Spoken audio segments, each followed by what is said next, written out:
Do you want to know how you can log into your Netspend account?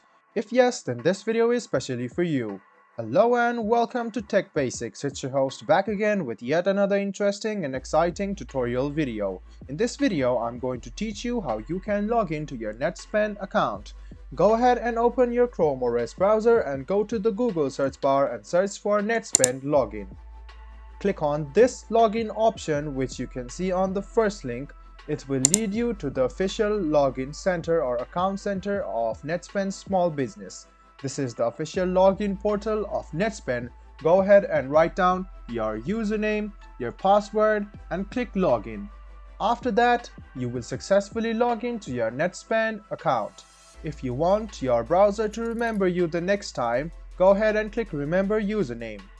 If you don't have our account yet, go ahead and click register for online access, and if you want to activate your card, this is the link for you.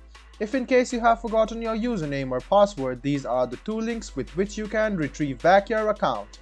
I hope this video about how you can log into your Netspend account was helpful for you. If you still have any kind of confusion, please do mention us on the comment section down below. Like the video, subscribe to the channel, and do hit the bell button for more. Hope to see you in the next video as well. Until then, goodbye, take care, and make sure you enjoy.